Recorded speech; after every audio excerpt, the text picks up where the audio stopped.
On today's show, could the Sixers try to pull off a trade for the Greek freak Giannis Antetokounmpo? A lot of rumors swirling around now over the past couple of days regarding Giannis's future in Milwaukee. So we'll explore all of that, get you caught up on all the latest here on today's 76ers. Now, things are really ugly in Milwaukee, and that's kind of been the basis for these Giannis trade rumors. We know he obviously wants to compete at a high level. Not really doing that right now in Milwaukee. Have lost 8 of their last 10 games, or the 11th seed right now in the Eastern Conference standings, including a 7-game losing streak in there before they won last night with a loss to the Washington Wizards. So things right now are not good over there for Doc Rivers and the Bucks. And then yesterday, December 3rd, Shams Charania reporting officially that Giannis and his agent, Alex Saratsis, have started conversations with the Bucks about the two-time NBA MVP's future and discussing whether his best fit is staying or going elsewhere. A resolution is expected in the coming weeks. So the confirmation from Shams, that's all I know. This is legit, and Giannis could be on the move. Now, before we discuss all the details regarding these trade rumors, Sixers fans, I'll promise you this.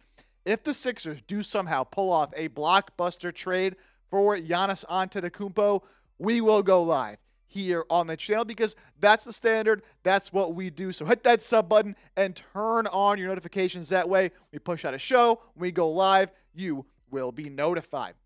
Something to monitor here when we discuss this Giannis situation. He has actually wiped all of his Instagram of anything Bucks related, apart from some finals photos and some NBA Cup photos. Everything else, it is gone. So obviously when a player does that, you read into that a little bit. There's something going on there, right? And look, Giannis has talked in the past about wanting to win, his desire to win, and he wants to do it in Milwaukee. But look, if they aren't competing at a high level, he's not afraid to ask out. Here's Giannis with a quote from earlier in the year. Nobody should have a personal agenda. Nobody should worry about what they want from themselves. Worry only about winning mentality, winning mindset. The more we can win games, the more everything takes care of itself. Can I make an excuse that we played a lot of games and guys are tired and it's a huge load on people? Yeah. Can I also make an excuse that that's human nature when Kevin Porter Jr. goes down and myself goes down? It's human nature to think that you got to carry the load, but that's not how you win games. That's not how you build a culture, and they are not winning games right now. Look, if Giannis does become truly available, which by all accounts it sounds like he is, the Sixers should 100% be, at the very minimum, inquiring what a potential trade would cost, what the price might be, and sort of what Milwaukee is thinking in terms of his future. Now, a little bit of a wrinkle, a little bit of a wrench into all this is that, of course, the same day that this news comes out that Giannis could be requesting a trade, he leaves the Bucks game on Wednesday with a calf strain early in that game. And when the injury happened here, it didn't look great because there was some speculation that there was a chance it was going to be an Achilles injury. Obviously, anything down there in the calf, lower leg area, you get a little bit worried. So we were kind of in the dark the past 24 hours on how serious the injury was. Obviously, that would impact a trade for Giannis. But Shams did come out today and confirm that it is a calf strain for Giannis, so nothing done to the Achilles, which is obviously great news for him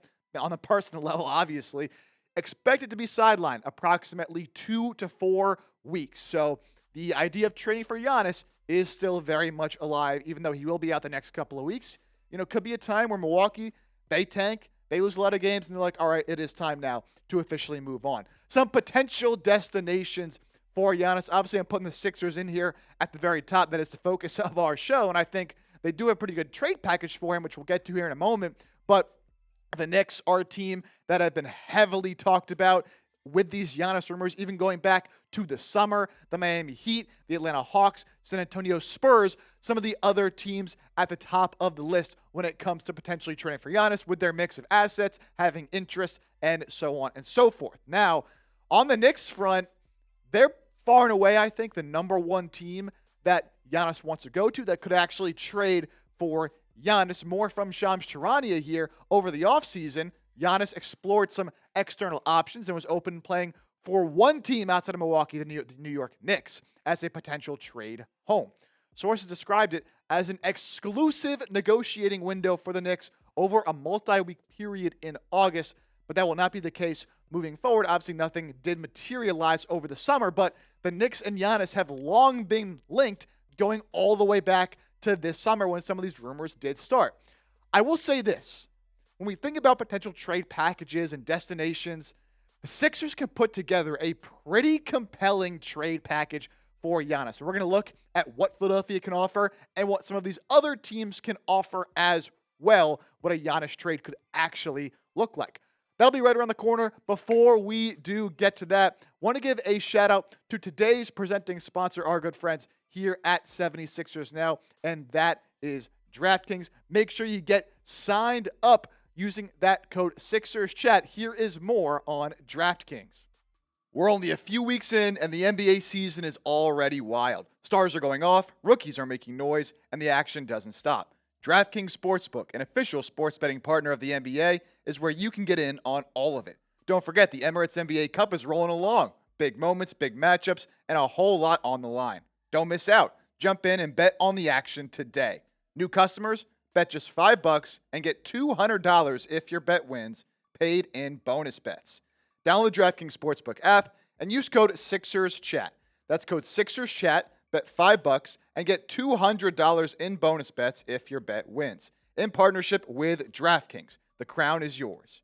Gambling problem? Call 1-800-GAMBLER. In New York, call 877-8-HOPE-NY or text HOPE-NY 467-369. In Connecticut, help is available for problem gambling. Call 888-789-7777 or visit ccpg.org. Please play responsibly. On behalf of Boot Hill Casino and Resort, Kansas. Pass-through of per-wager tax may apply in Illinois. 21 plus age and eligibility varies by jurisdiction. Void in Ontario. Restrictions apply. Bet must win to receive bonus bets, which expire in 7 days. Minimum odds required. Additional terms at dkng.co/audio. Limited time offer. And here are my picks for tonight's Sixers action, going up against the Golden State Warriors, hosting them at Xfinity Mobile Arena. I'm going with a little 3-pick parlay here. Sixers as 3.5-point favorites against the Warriors. Give me that. Give me Jared McCain, 15-plus points, and Tyrese Maxey, 3+ three-pointers made. Of course, odds and lines subject to change. Shout out to DraftKings for sponsoring today's show. So let's get into what the Sixers can offer and why I think they do hold a competitive offer for Giannis compared to some other teams.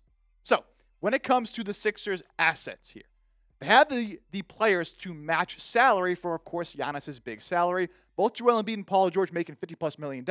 Obviously, one of those two guys would be included in the deal. As, you know, obviously Embiid probably a little more value than Paul George, but you have that singular player who has the money to make it work. Then the Sixers also have the young talent, both VJ Edgecombe and Jared McCain, two very intriguing young players at a team like Milwaukee. They're obviously going to want a young, talented player in a trade back. And then the draft capital is going to be a big one. The Sixers had that 2028 Clippers first. They have the 2029 swap rights with the Clippers. And they have 6 first-round picks and 10 second-round picks through 2032 that they can trade a mix and match up. So they have the assets to be able to go out and make a move.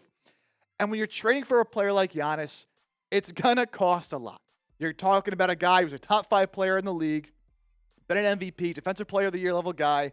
You're not going to be able to give up pennies for a player like Giannis. And even this might not be quite enough. I think this is the basis of a deal. If the Bucks would want an extra player, an extra pick, I think you would have to consider doing something like that. But the Sixers could get Giannis by giving up Paul George or Embiid. You know, I'd rather give up Paul George, obviously. They're going to want VJ Edgecombe. And I know that's tough. It's tough for me to put him on a trade graphic at all, in addition to 3 first-round picks, including that Clippers pick. But again, we're talking about a player like Giannis. They're going to want VJ Edgecombe, and they're probably going to want Maxey. I'm not giving up Maxey. I think you can get the deal done without Tyrese Maxey being in there. So VJ Edgecombe would absolutely have to be in that deal. But again, we're talking about a player like Giannis, who an MVP caliber player, and you know, dealing with the cash strain right now, not really a long-term concern. He's been pretty healthy over the course of his career. This is a guy putting up 30, 10, and 5 in his sleep. One of the best players in the league, one of the best defenders in the league. He is an unstoppable force, obviously already an NBA champion, a finals MVP. When you talk about a player like Giannis, if you can get someone of his caliber on your team by giving up some picks, some players, and you can keep Tyrese Maxey specifically for Philadelphia, you don't pass up on that opportunity. It's not very often that this caliber of a player becomes available in a trade. And when that does happen, you have to take advantage. At the very least, like I said earlier, inquire about a deal. Because if you made that trade that I did propose, sending VGHko and Paul George and some picks, leaves you with this potential starting five, which, man, this is quite the lineup. Obviously, you keep Maxey in this deal.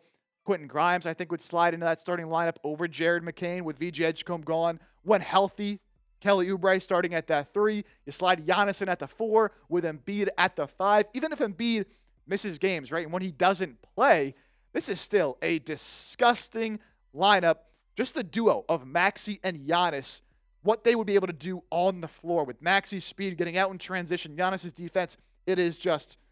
it gets me excited to even think about it, even if it is a small possibility. So, what do you accept this trade? As is Paul George, VJ Edgecombe, 3 first-round picks for Giannis Antetokounmpo. Give me an A for accept. Give me a D for decline. Want to hear your voices and get you guys involved here on the show.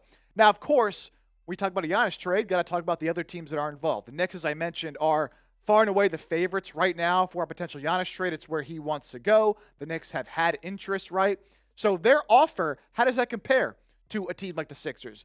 Probably 2 of Karl-Anthony Towns, OG Anunoby, and Mikal Bridges. They can give up their 2026 first-round pick, and they have some other pick swaps and second-round picks they can add in, but they don't have the young star in a VJ Edgecombe that the Sixers could offer. Now they have some more established players in a Cat, OG Bridges they can offer, and their picks also aren't, I think, quite as valuable as the Clippers picks the Sixers can offer. So, although if Giannis does want to go to the Knicks, it is what it is. That's where he'll be if that's where he wants to go. But I think the Sixers have a better package if the Bucks are looking for better long-term assets. Some other teams, as I mentioned earlier, we'll get into what all of these teams can offer. The Miami Heat are also a squad that could be interested. I don't love their offer either, right? I mean, Tyler Hero, Khalil Ware, the 2 centerpieces of that deal.